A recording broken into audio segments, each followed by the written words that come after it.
Hablar con Alberto Iturralde, responsable de Operativa DAX. Alberto, muy buenas. Muy buenas tardes. Bueno, Alberto, ¿cómo estás viendo en términos generales la sesión de hoy? Todo en negativo. Y el IBEX 35, que ayer parecía que nos quería dar una ligera alegría, que se acercaba mucho a los 9.000 puntos, bueno, pues ha iniciado esta corrección. No sé si lo calificarías como corrección los movimientos a la baja que estamos viendo hoy, o si estás viendo algo más importante que se nos pueda estar escapando en medio de las caídas. No, estoy viendo lo mismo, porque es una corrección que viene normalmente precedida, en este caso, de lo que debe ir precedida, es decir, de una suavización de las informaciones, de todas las noticias, de todas las declaraciones que escuchábamos hace meses en torno a lo malo que iba a ser la economía. Si os fijáis, ahora es mucho más suave, pero claro, cuando nos decían que la economía iba a ir fatal, estábamos con unos índices un 26-27% más abajo. Después de haber subido ese 26, en el caso de Alemania, por ejemplo, hasta el 28% ha llegado a subir. Ahora ya nos dicen que no va a ser tanto la recesión, que va a estar mucho más tranquilo. Los opinadores seguían por lo que hace el precio, no por lo que va a hacer el precio. Esos que nos decían en octubre que esto se iba a desplomar, ahora ya están diciendo que, hombre, que el mercado se ha dado la vuelta, que seguramente las cosas no van a ir tan mal. ¿Por qué? Porque el mercado ha subido un 28% sin que ellos lo hayan olido. Entonces, ahora ya todas las opiniones son exactamente lo contrario, y esos son los ingredientes de posibles recortes. Yo lo comentaba ayer con José Antonio Binder. Ahora ya todo es maravilloso, o de algún modo los mismos que nos hablaban mal, incluidos líderes políticos, nos intentan hablar bien. En realidad lo que le hacen es el juego al sistema financiero, que, protagonizado por los bancos de inversión, necesitan vender todos los títulos que han hecho subir sin ustedes durante los últimos 4 meses. Con lo cual, les sugiero que ya tengan mucho cuidado, porque los movimientos bajistas que estamos viendo en días como el de hoy probablemente van a tener continuidad. Y si no tienen una continuidad bajista muy acusada, sí que les va a costar mucho superar los máximos previos. Es decir, que probablemente, en el mejor de los casos, veremos movimientos laterales. Así es que lo que estamos viviendo es importante, estamos viendo tú y yo, Marta, lo mismo, pero las implicaciones seguramente va a ser de que el mercado durante un tiempo ya no va a ser tan alcista. Quería recalcar esto que nos estabas diciendo en medio de los mensajes más positivos, más optimistas que estamos recibiendo. Es algo que nos llama mucho la atención en una semana marcada por la cumbre de Davos, el Foro Económico Mundial que está teniendo lugar en Suiza, porque hace apenas una semana, antes de que arrancara el Foro Económico Mundial, se hablaba con mucho pesimismo de por dónde iban a pasar las conversaciones entre las élites políticas y empresariales. Sin embargo, ha sido arrancar la cumbre y hemos empezado a ver pues un optimismo que nos ha hecho coger distancia y decir, ¿y a qué se debe este optimismo que estamos viendo en estos momentos? Si hace una semana recogíamos los riesgos globales de la élite de Davos con la policrisis, esas crisis, ¿no? Crisis sanitaria, bélica, crisis energética, crisis climática, que van confluyendo entre ellas, todos los riesgos que nos hacían ver realmente una catástrofe, una apocalipsis, ¿no? Recordemos que algunos consejeros delegados de entidades, no señalamos a nadie, pero señalamos a Jamie Dimon, hablaban de toda una tormenta, ¿no?, en el sistema económico mundial. ¿Qué está pasando ahora? Que se reúne la élite y no habla de esto. El foro de Davos se ha convertido en un cabaret, en el que los cabareteros y cabareteras hacen su numerito en función de lo que les marca el señor Soros o quien toque. Pero allí nadie opina con criterio propio. Todos miran alrededor. ¿Qué hay que decir? Y dicen lo que intuyen que hay que decir para quedar bien con quien les manda. Hablo desde presidentes de gobiernos como el español, que critica a otros países porque le han dicho que tiene que criticarlos, o él intuye que hay que criticarlos, véase lo que ha pasado con Ucrania y con Rusia, pero en el momento en el que ya no está en Davos ningún representante de Rusia ni ninguno de China, eso es un cabaret y no vale para nada. Y lo único que salen son declaraciones en las que los mandatarios títeres hacen ver a las élites financieras mundiales que están determinados a arruinar sus propios países para que esas élites se enriquezcan. Es decir, un cabaret. Yo entiendo que es una cita con un nombre muy rimbombante en la historia de la política mundial, pero desde que ya no está ni Rusia ni China, no vale para nada. Porque hoy en Davos, lo interesante habría sido ver qué expresión pone el representante chino en Davos, o el ruso. ¿Qué van a hacer todos los títeres? Pues cantar y levantar la pierna al son que marca George Soros o cualquier miembro de las élites mundiales.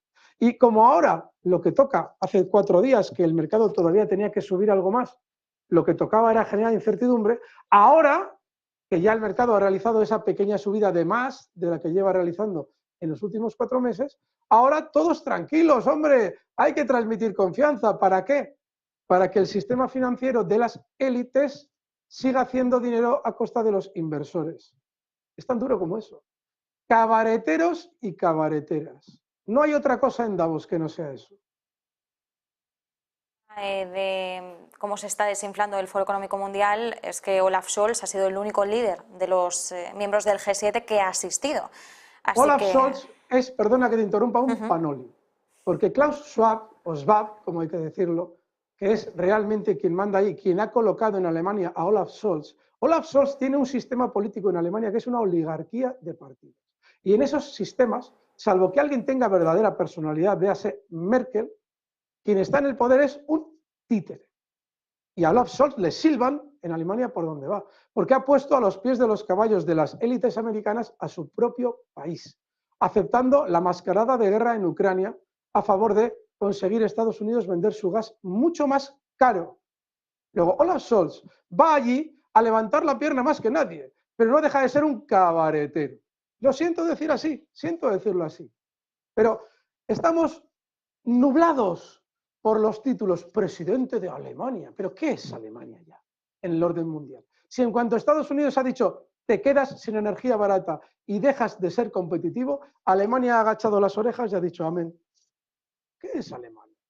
En el mundo ahora mismo solo hay 3 nombres: Estados Unidos, China y Rusia.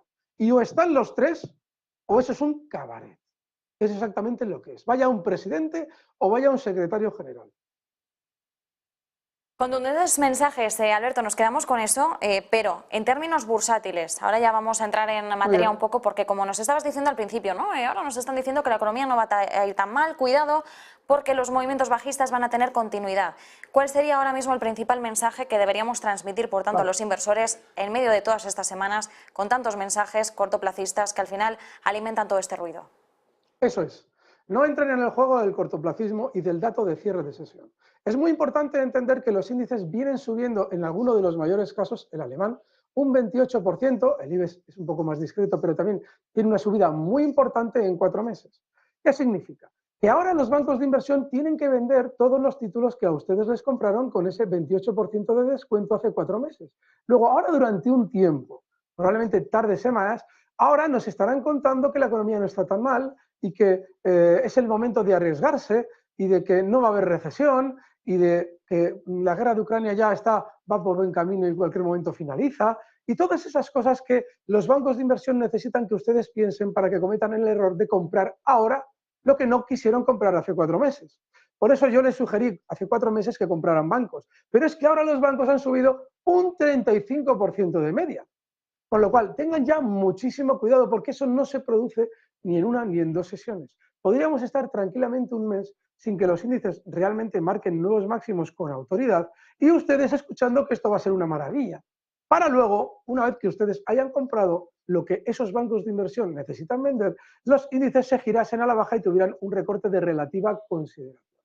Eso no significa que la tendencia alcista comenzada en octubre de 2022 haya finalizado, pero sí que a ustedes quizás ya no les salga a cuenta comprar lo que no quisieron comprar hace 4 meses. De manera que yo ahora les sugiero que tengan mucha precaución.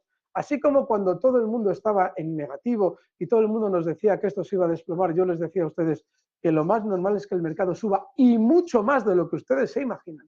Ahora lo que les digo es tengan mucho cuidado, porque quienes estaban interesados en hacer subir el mercado, esos fondos de inversión, ahora están interesados en vender título y en consecuencia seguramente ya frenar las subidas y recortar. Mucho cuidado ya.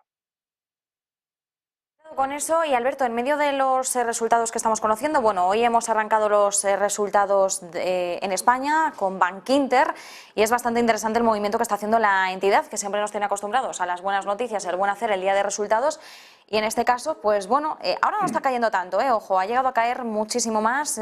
Si no voy mal, la caída que he registrado la última era en torno al 6%, estaba arrastrando al resto de bancos, lo sigue haciendo, Santander, BBVA, CaixaBank, aunque siempre que hablamos de Bankinter, Alberto, hablamos un poco en términos de, es un poco la que siempre va aparte, ¿no?, del grupo de entidades españolas, pero en este caso, ¿cómo estás viendo el castigo que está recibiendo por los mensajes de hoy? Hay que retomar tu comentario hace 3 minutos cuando hablabas del corto plazo. Bankinter ha tenido una subida muy importante desde octubre. Otros lo han hecho más fuerte, otros bancos españoles, pero Bankinter también ha tenido subida. Pero Bankinter también se está beneficiando ahora de esas recomendaciones globales que hacen esos mismos bancos de inversión que nos recomiendan comprar banca española porque está fenomenal. Hace unos días lo escuchábamos así. Luego, ahora mismo en Bankinter lo normal es ver recortes. Es normal. Cuando ya todo el mundo compra algo, ya no es negocio.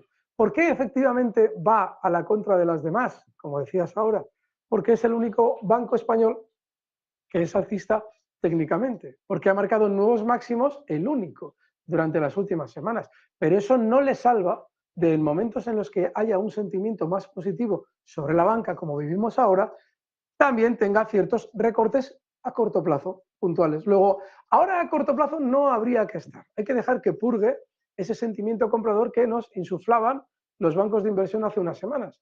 Pero lo normal es que una vez que termine este recorte y durante el año 2023 continúe funcionando bien. Pero no es un valor para cortoplacistas, es un valor para un inversor que diga, bueno, si recorta un 4 o 5% más, lo incorporo a mi cartera con una cantidad relativamente discreta porque necesita paciencia, pero puede ser un buen valor para 2023. Siempre con ese planteamiento.